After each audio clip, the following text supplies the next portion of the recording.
Okay.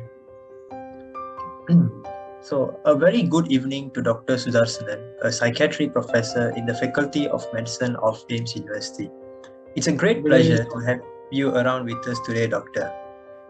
Thank you so much for being part of our event this evening. So, we are currently conducting a mental health campaign for our MPU4 course by promoting awareness through posts and activities on an Instagram page. Before that, allow me to introduce myself and my group members to you, Doctor. I'm Vikran as the chairperson, and this is Brenda Lau, the vice chairperson. Next up, Venkatesh as the secretary, and of course, Tiu Yutong as the representative for this event.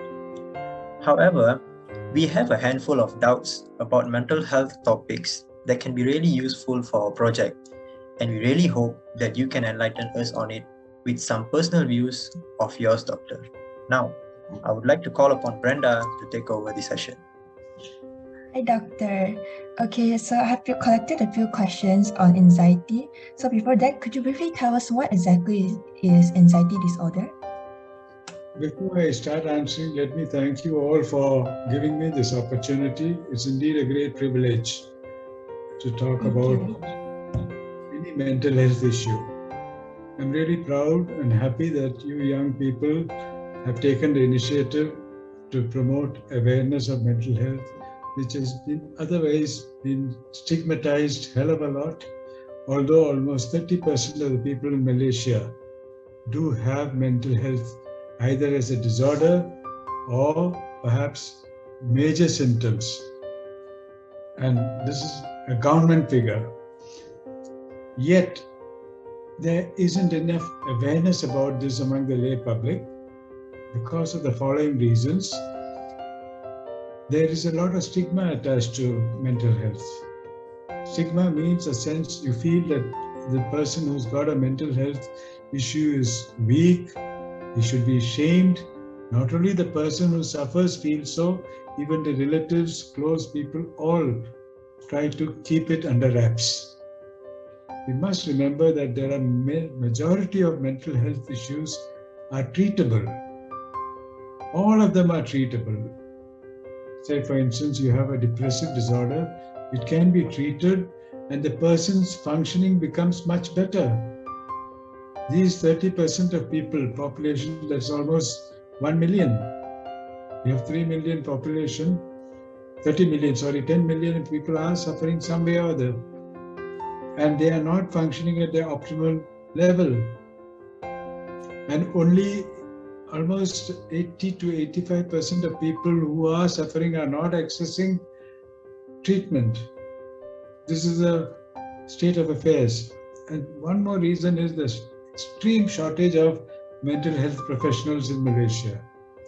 We have around 400 psychiatrists and much lesser number of psychologists, about 80 or 90 of them. These are the figures given by the government. You need about 2,500 to 3,000 psychiatrists if you want to get WHO world standards.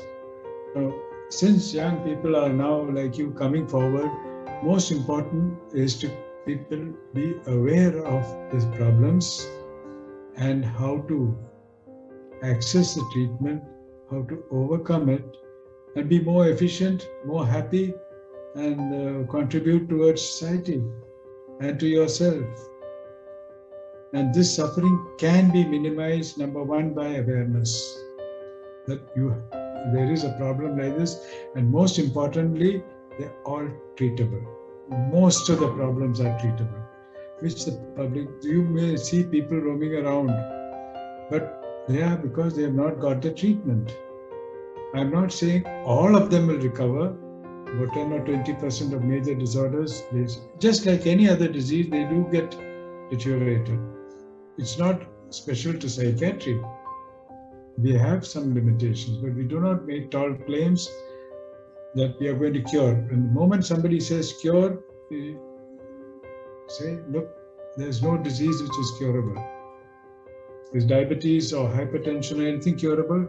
Nobody worries about it. They can take medicines as long as it's required, maybe lifelong. We don't say that. We say all our conditions need treatment and they are all treatable. Okay, maybe by psychologists, but most often they may need some medications also. Earlier cases can be dealt by a clinical psychologist or a counselor. Okay. Okay, then again, once more, I thank you for giving me this privilege. Okay, what was your question, please? Okay, my first question is, Doctor, could you briefly tell us what is anxiety disorder? Anxiety disorder, before that, I must tell you, anxiety, normal anxiety, is an inborn response to any threat or the absence of people or objects that signify some safety for you. Any external threat, and when we go into more details, I'll tell you, threats. Threats can be internal or external. External threat, if you have a rabid dog attacking you, you do feel threatened. You do feel anxious. You do feel anxiety. The other word is fear. Okay, your fear. Yeah. And now what happens? This is an adaptive response. Anxiety is required. If you don't feel anxious, you're not going to perform. You won't be concerned. Say, as a student, if an exam is nearing, if you're not anxious, you're not going to study. You're not going to perform. So it should be up to tolerable limits. It is a sense of worry. Okay, it's an adaptive response. And you must remember, if it is excess, it leads to severe worries, fearfulness, and it can lead to physical symptoms like a racing heart, tremors, sweaty. These are the physical correlates of anxiety. It's evidence that your mind and your physical symptoms are so closely connected, you cannot separate one from the other. All your mental symptoms may manifest with some physical symptoms, or physical symptoms may lead to anxiety and worry. Okay, I said it could be internal or external. The example is some external factor can provoke anxiety. Internal factors are those factors for you cannot identify the real threat. You simply feel anxious and worried without any real threat. Actually, the most important cause for that internal threat is a fear of uncertainty. There are many things which are uncertain. Are we able to predict any, even the next second? But we are not worried about it, isn't it? When you go to sleep, do you think that you're going to get up in the morning and you're worried about it? You're not. There are people who worry without any, and it is all neurochemically mediated. If there's some neurochemical imbalance, now you won't know that you're having diabetes unless you check your blood sugar or all those tests. Same as we examine the person, we check the person, we get into the history, we will not know that person is suffering. He thinks this is okay until he can't tolerate it. When it is much beyond his tolerable limits, then it becomes a problem. Okay. Now, typically, what is anxiety? What is it feeling? It's a sense of impending doom. Something very severe is going to happen, isn't it? All of us have experienced anxiety sometime or other. Feel something very severe is going to happen. A sense of uneasiness, a sense of impending doom. Okay. At times, I told you, without any rhyme or reason, you feel anxious. It does happen. And those are the people who do not seek treatment. Very often they continue experiencing it and they suffer a lot. And that leads to many other decompensations. There are different disorders. You asked me what is anxiety disorder. Anxiety is a cardinal feature of different types of anxiety disorders. Okay. It becomes a disorder when a couple of clusters of symptoms for a particular duration affects a person. Now, anxiety disorders, number one is generalized anxiety disorder, where the dominant, most important symptoms is anxiety as such, with all other physical correlates in the sense, and it goes a fluctuating course. It goes into, and these symptoms should be there at least for 6 months. They go, up, down. For some time you're fine, sometimes you become anxious, remain anxious, and that is one. The other anxiety-related disorders are panic disorder.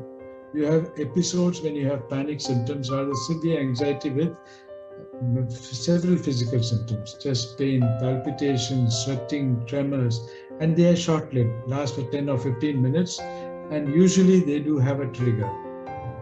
There will be something which has been there and it just manifests itself and it subsides over a 10 or 15 minutes. And then you start worrying when is the next attack. It's a very frightening exam, and you do have multiple physical symptoms, breathlessness, choking sensation, a feeling that you're going to die, collapse, okay, tingling, sweating, tremors in your hands, all these things come, which is a very, very frightening experience for some people. Okay, we've seen some students getting a panic attack when he sees the question paper and he's worried, and take him out, ask him to do some deep breathing exercises. There are simple methods of handling it also. Many people do not know, so we have to teach them that. Then there are specific phobias. There are about 3 or 4 issues. Some people are phobic about blood. You start frightening the child right from childhood, you'll take taken to a doctor for an injection. So this gets conditioned in the mind. Or if somebody sees blood, he's afraid, he runs away, he becomes phobic. People are afraid of crawling insects, crawling snakes, or maybe closed spaces, heights. There are different types of simple single phobia. Some people don't want to get into a lift. If you ask, there are a large number of young people, particularly females, who are afraid of lizards, cockroaches. You can ask your friends, and they're all treatable, you can remove it. But that has been disrupting some of your functioning. Am I right?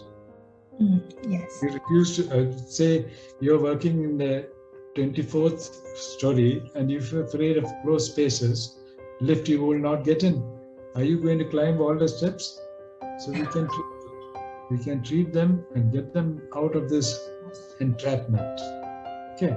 Then there is something called agoraphobia. You're afraid of traveling in closed spaces, in public transport. You're afraid of standing in a queue. You're afraid of going to crowded places because deep inside you, you get a feeling that if I get a panic attack, how will I escape? So these two things go hand in hand. If a person has got a panic attack repeatedly, he will start developing agoraphobia. He will not go to crowded places. He will not get into closed spaces. He will not travel. There are people who are afraid to travel by air. You have to give them some medicine and then push them in. So that is some types. Then there are related disorders called obsessive compulsive disorder, trichotillomania, a couple of them. That is not important. Different types, but the cardinal feature in all these anxiety disorders and anxiety related disorders, some people pull out their hair repeatedly, some pinch off their skin, some people are always worried about their body image, keep looking at the mirror, any little defect, and they seek help, go to dermatologist, go to plastic surgeon, and they get themselves operated sometimes without any rhyme or reason. So a good doctor will first see that psychologically they are not affairs. What else? You want some tips? Am I right? Yes. Yeah, Yes. so I could Any prepare tips to deal with anxiety? Now, if I told you anxiety is occurring periodically, fluctuating, and it lasts for more than 6 months, you should seek help. You need professional help. But if it is before that, you may seek help from a counselor or somebody who's got some experience. Talk to them. They may be knowing some techniques of how to relieve it. Now, I told you panic disorder and all those things. The first thing is some deep breathing exercises. Whenever you get, close your one nostril, take a deep breath, hold your breath for about 10 seconds, take it deep inside, let your diaphragm go down, hold it for 10 or 15 seconds, and then release it. Or if you don't want to close the nose,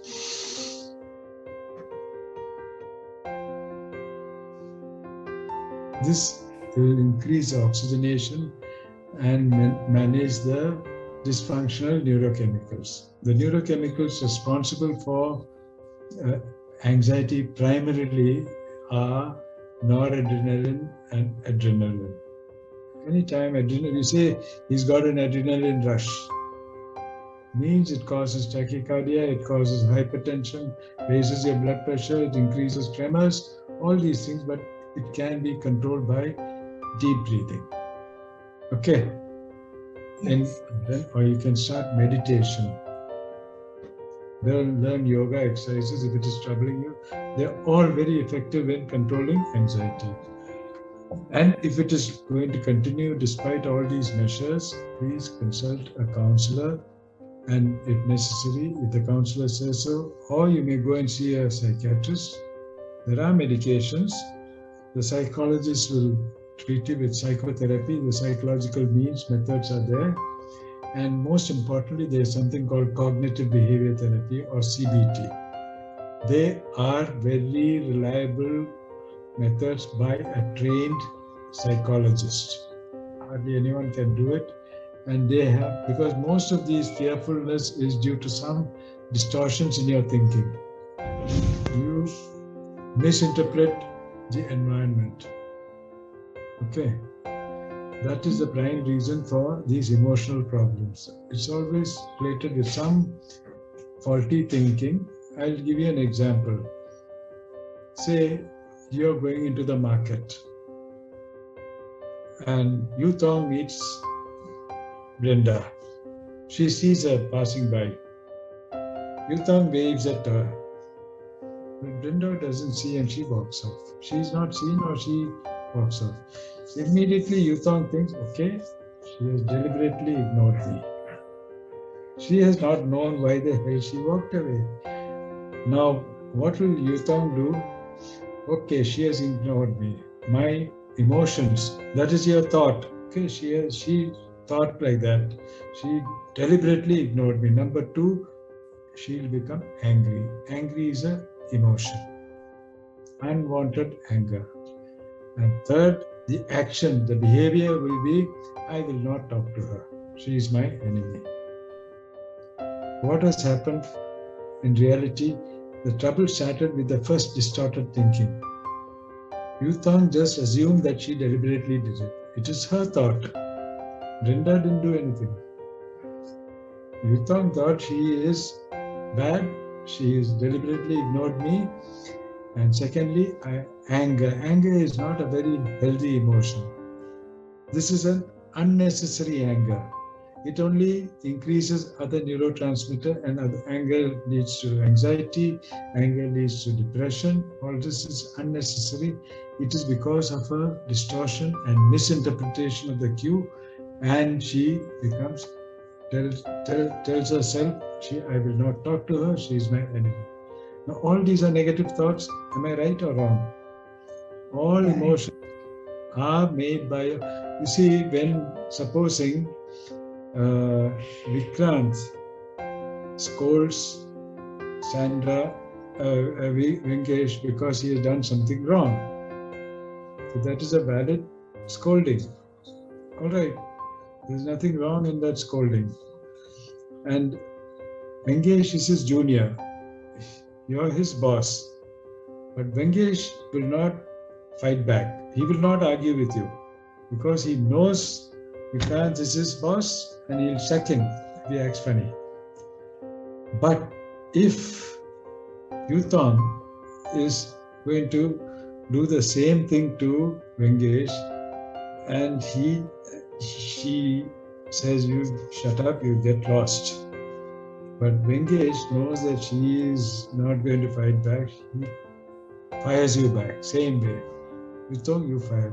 So once you know that there's not going to be a reaction, you'll act.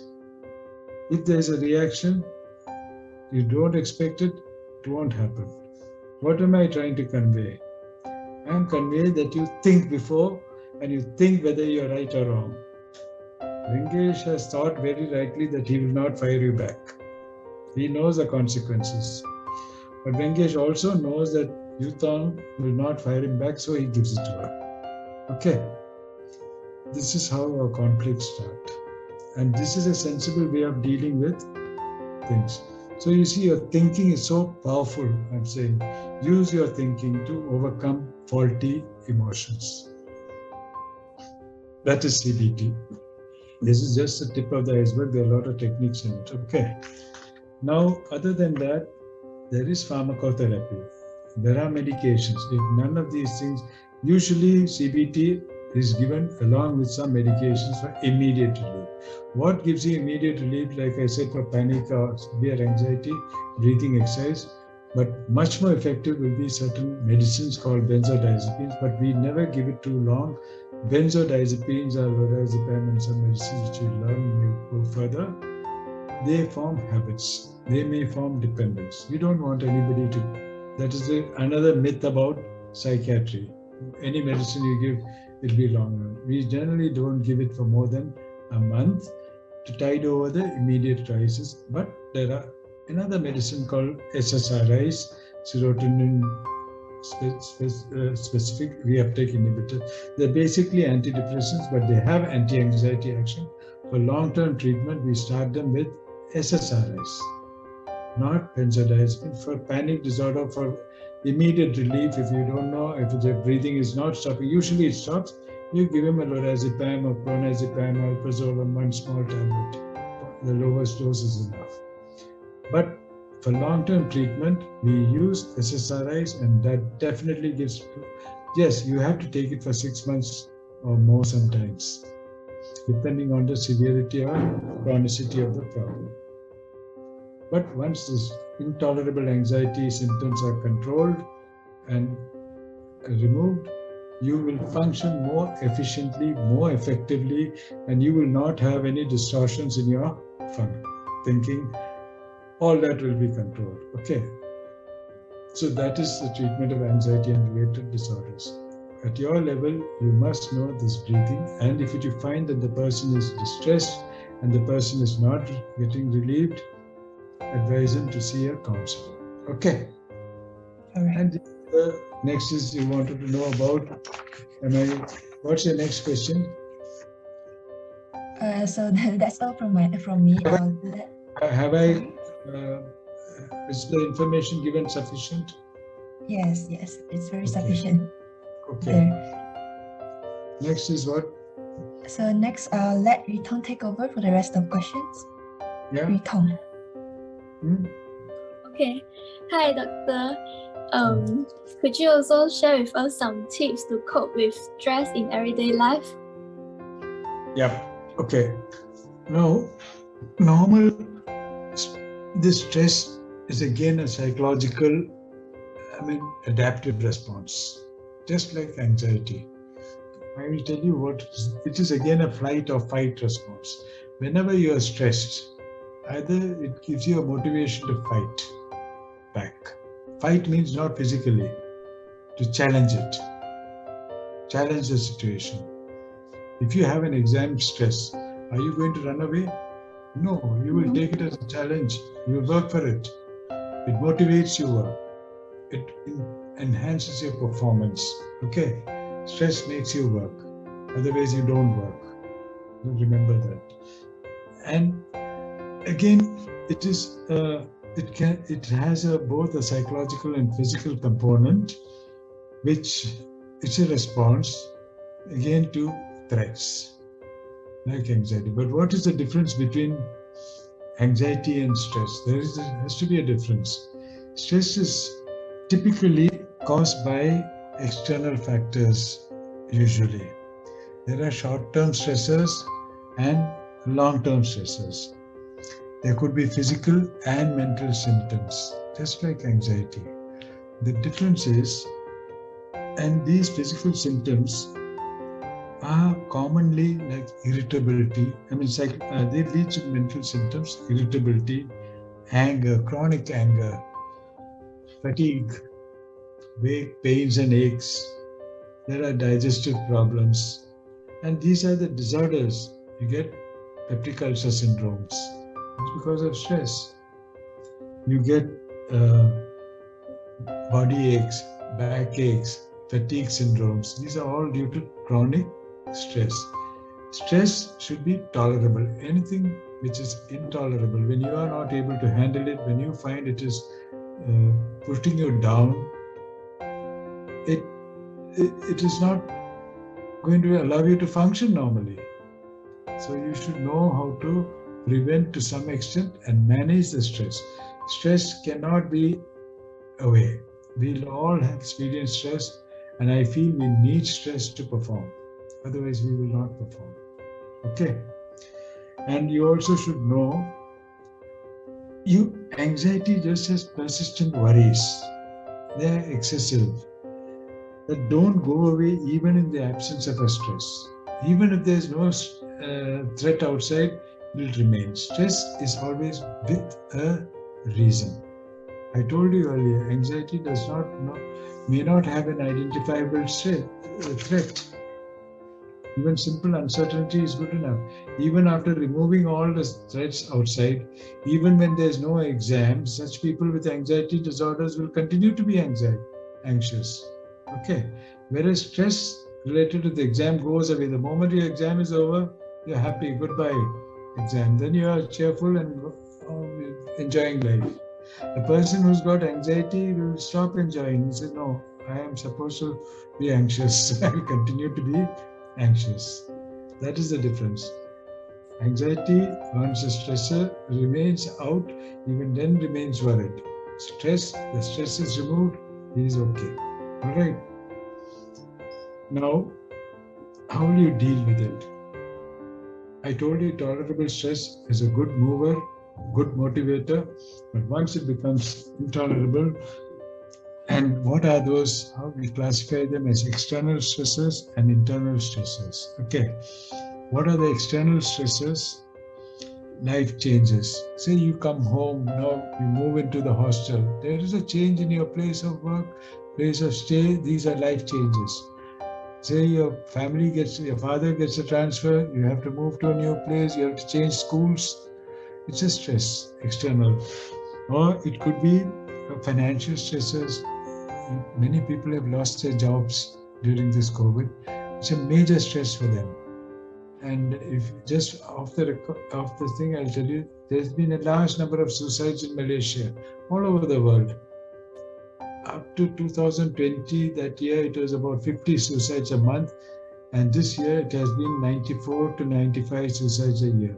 And the main reason has been financial. The breadwinner loses out, there's a lot of financial strain, and depression sets in, and that leads to suicide. Okay. So we must understand financial stressors, then family issues, maybe illnesses, chronic illnesses. It drains you, and that is a chronic reason for stress. Pain disorders, and internal stressors are unable to accept uncertainty. See, we want everything to be certain, but many things are uncertain. Say you're taking a car and going, are you very certain that you're going to reach your destination? But you don't worry about it. But there are some people who feel stressed about it. But while you're driving, if the traffic is heavy and there's some sort of jams here and there, you do feel stressed. Now people working and coming home every day, coming from home 30 and 40 kilometers, they do feel stressed. Because they have to remain alert all the while, there would be traffic jams, the police may stop you. All these things are stressors without any gain. Over a period of time, they may develop diseases, septic ulcer diseases, cardiac problems, hypertensive diseases. These are the effects of stress. Okay. Recurrent stress, intolerable stress. And then there is a craving for perfection. Some people want to be perfect in everything, and indirectly they're stressing themselves. We can't be perfect always, can we? Say if a person is a student who wants to write every answer, no, it is not all right, I'll read again, read again, read again. He wants to be perfect to the full stop and comma. The student should know the basic things. Instead of knowing only the basic, he'll go to the footnotes, try to remember that, follow, comma, and everything has to be perfect. He writes the answer, he finds no, it's incomplete, cuts it, he wastes a lot of time, he's stressed. That is very important to know. And you put unrealistic expectations on yourself. Now you have certain limitations, you should know it. Can a person who cannot run 100 meters say, no, I will do 400 meters?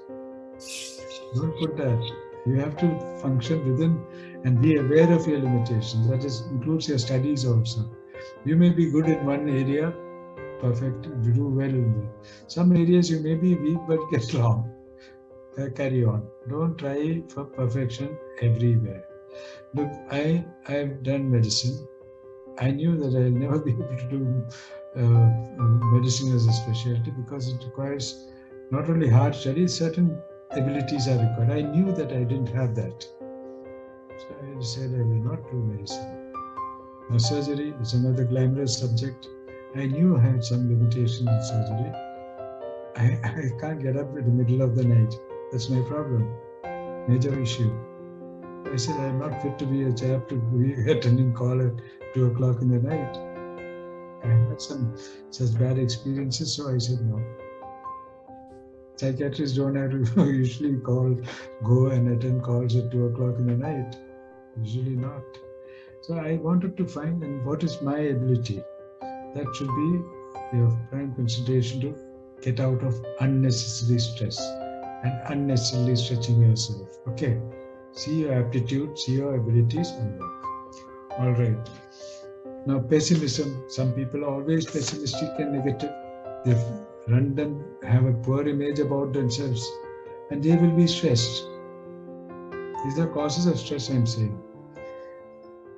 Now, what are the stresses for medical or maybe dental students? There are specific areas. Number one is your need for adjustment. You're adjusting to a new life with new friends, new way of studying, two places to study. One is the hospital, one is the college campus. You have to know how to interact with patients. You have to know how to interact with your colleagues, with your faculty, and many hours of study. There's less sleep. There's a lot of sleep reduced in a medical or even your studies. Same severity. And also many of them have educational debts and how to resolve it. Financial debts. Because a lot of fees is paid. This is also cause for worry for most of the students. And heavy academic workload. They're pumped in with a lot of information, and that is a big load. Then sleep. Your sleep is often less than what normally you need. Though of course I know many of you sleep off, even in the class. Okay, all right, and pure, and then many students have a concern for the future and their career. There is certain amount of uncertainty in their lives and this keeps bugging them. Okay, these are the causes of stress. And how to manage it and prevent it, that is important. How do you do? What do you want to do? There are certain steps which work. Okay, let me just see. Just a second.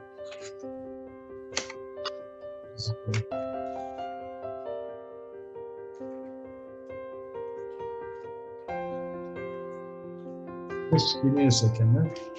Okay, no problem, doctor.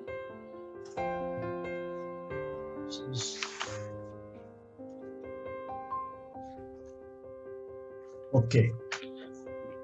You see, what do we want in life? We should be reasonable level of normalcy. No one is perfectly normal. At some time or other, you can be sad, sometimes you can be anxious. All these are emotions which is there ingrained in our mind. But it should not be continuous. Limited periods, okay. Now when there's a death, it is normal to feel depressed. But usually we do not expect a person to grieve for more than a month, usually. There might be a few exceptions here and there.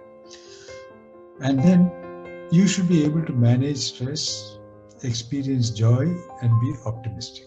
This is what we mean by a normal person. You must be able to manage the stress. I said stress you cannot escape. It's an integral part of life. And there should not be any depressive anxiety or other psychiatric or physical disorders caused by intolerable stress. You should be free of all these conditions. This is what our objective should be. Okay. Now, what is the way to prevent stress? Both for college students or anyone. Number one is time management. What do you understand by time management? You have to make a schedule. Make a list of the things you have to do for the whole day and make a schedule or a timetable. What time you'll get up, try to fix these times. Monday to Friday this time, Saturday and Sunday, I'll sleep a little longer. You can fix up a week's timetable. Just like you have academic table, I can assure you this works. Timetable will work. Sometimes you may not be able to fulfill it, but keep track of it. A regimented, timed life is very useful for managing stress. Then after you make, number two is prioritizing, making priority for your work. You see, you have a lot of tasks for the day. Now you have to prioritize as urgent and important. There are certain tasks. For instance, you have to submit your journal within the next 3 days. You were lazy, you didn't complete it earlier. Now you have to submit it. If you don't submit it, you lose marks. So this is urgent, this is important, you tick it. Make a list of things, tick it and sit down and do it immediately. Leave aside everything. Then there are urgent things, but not important. What are they? Can you give me an example? They are urgent, but they are not very important. You have to contact somebody with your mommy. I said you contact this person, and that person will help you. Now that help part is not very important, but since your mother said it is important, you can postpone it, but decide when will you do it. Okay, I'll ring up tomorrow. It is urgent. It is not to be ignored. It is important, but not urgent. Sorry, what I said was a little wrong. It is urgent, but not important. You can postpone it, and though it is important, keep it in your mind. That's all. But what is important and not urgent, you can postpone it a bit. It's an important job, but not required to be done immediately. Same way, like some task which you have to do, anything which you think this is an important task, but not urgent. You can postpone it, but decide when you are going to do it. Understood? This is a way you prioritize, making priority for your job, your studies, everything. There are 10 topics to read. Some are very important and urgent because next day there's a class on it or there's an exam. So categorize things, make priorities for what you have to do urgently, what you have to do urgent and important, important but not urgent, urgent but not important, and nothing which is urgent or not important, not urgent, not important, keep postponing it. Okay, that is the thing. You eliminate distractions. Now, what is the distraction, main distraction today, Brenda? I mean, what is your main distraction? I would say social media. Social media. What about Vikrant? What is your main distraction? Of course, my mobile phone, doctor. That's my mobile phone is of course my main distraction. What is your main distraction? My phone. Phone. Yeah. Okay, I will tell you, the phone is not, or social media should not be taken as a distraction. You plan your time for it. I told you, when you make a schedule, keep a schedule for it. You see, any use more than, in a day, how many hours do you use? You calculate that. To begin, you can't suddenly stop it, I can tell you that. Nobody can stop any habits. It's a very useful tool. Social media is very important. Your Google search, your studies, information is abundantly available in it. Only thing, keep a fixed time for it. Don't allow anybody else to dictate your time. Learn to say no. If you are completing a task and your friend says, let's go for an outing, let's go for a dinner, and if you feel that this is more urgent and more important, excuse yourself. Sorry, boss, I am busy today. I have some task.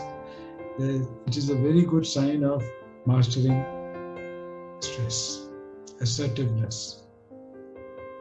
To prioritize your work and certainly eliminate distraction. Eliminate does not mean stop your little joy which you have with your telephone communication.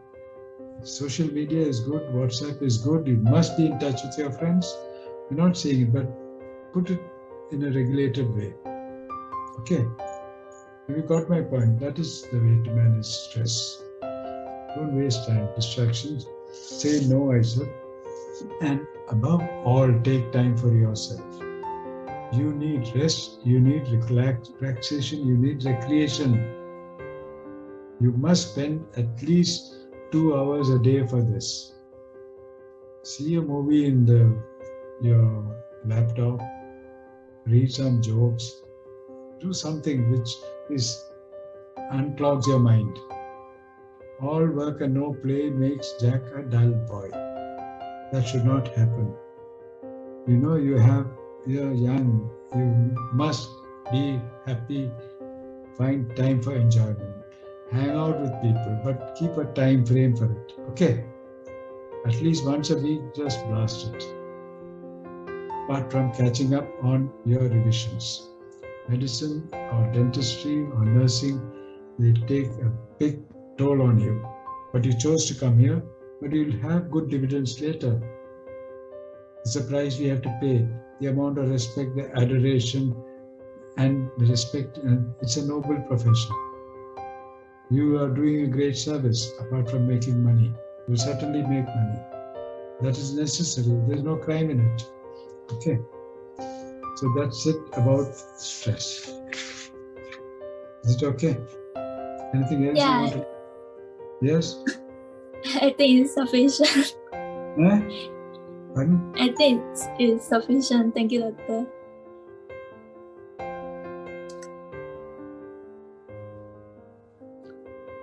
Hello, Doctor.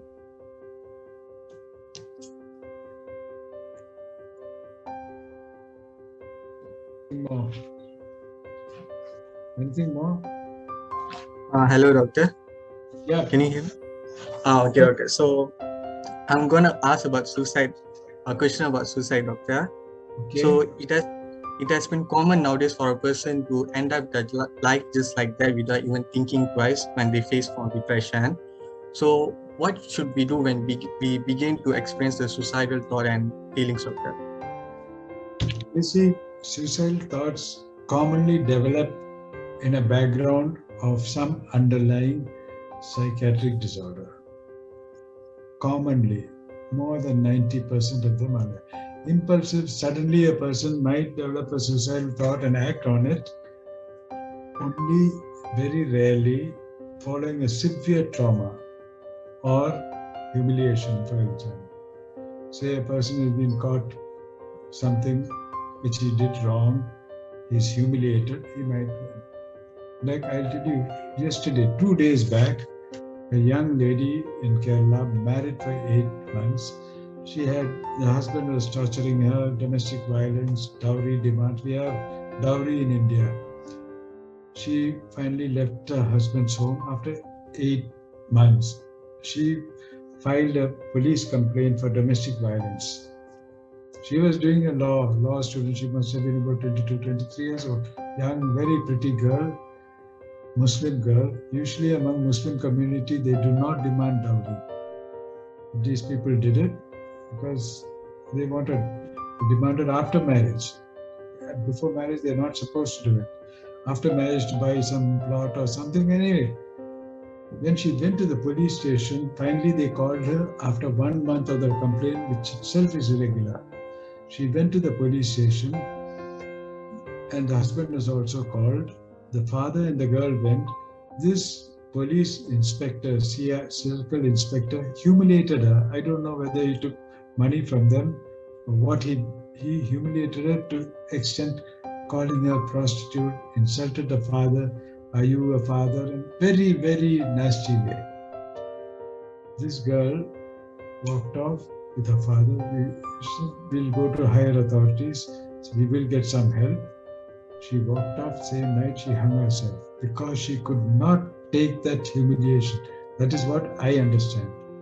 Calling a young girl a prostitute by a police officer in presence of her father without any reason. She got angry. Definitely she got angry. She said this man is a wicked chap or something she said about the husband who was also there, called by the police. Now that is very rare. But she was under distress of domestic violence for months together. So she must have been depressed. Now, no young girl wants to break a marriage.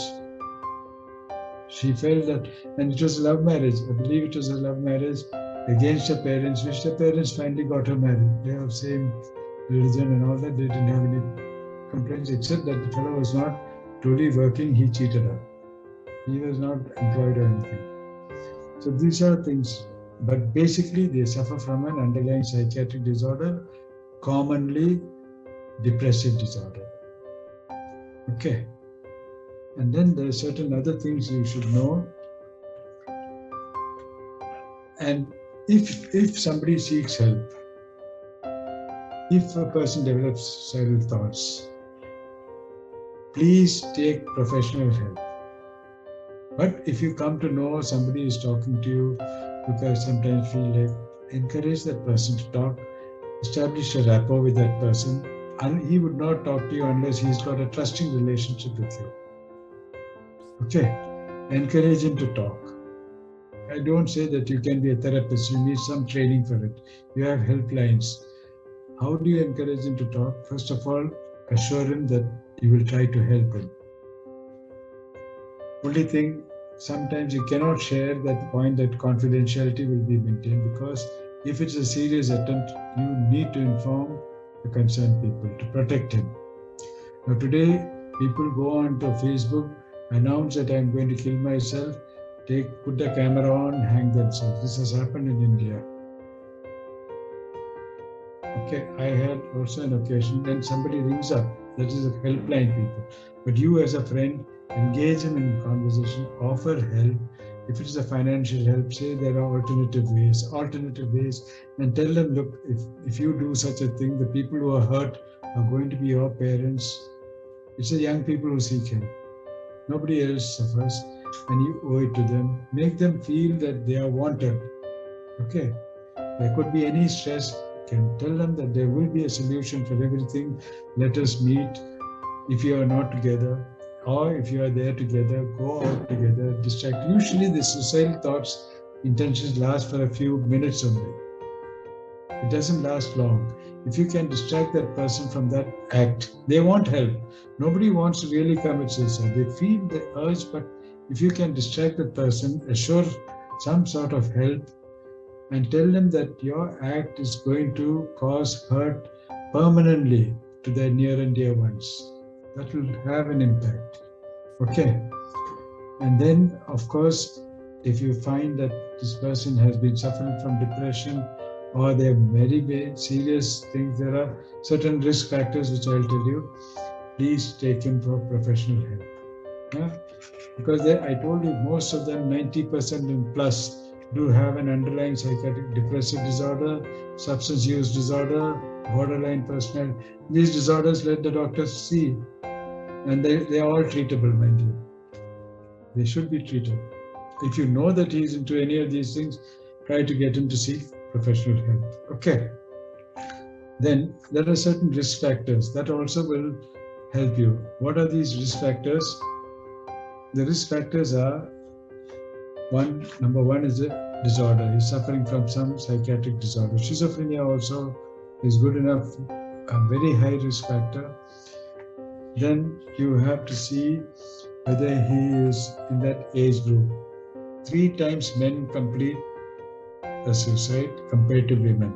Women, 8 times they attempt suicide. For women, it's often a cry for help. Men in the age group, usually One of the reasons is unemployment. If he's unemployed, if he's above 40, and if he's a male, he's living alone, either single, separated, or divorced, they are more at a risk.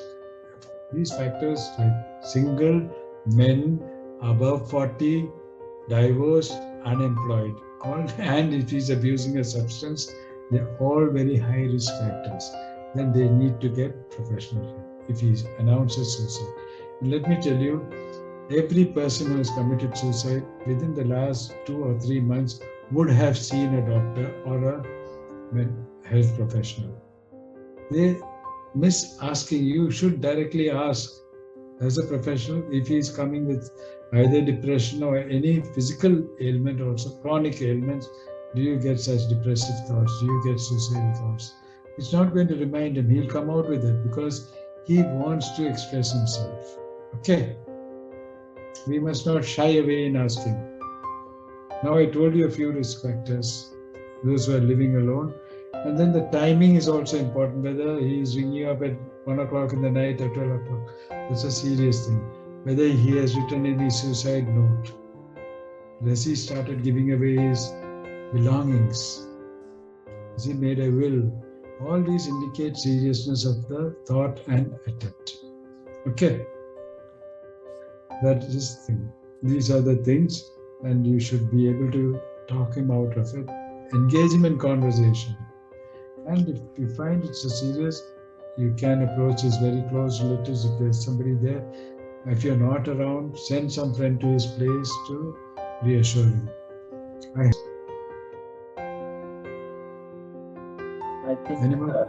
I think that's all we have, Doctor. We actually got more than what we actually asked for, and that's a benefit for us.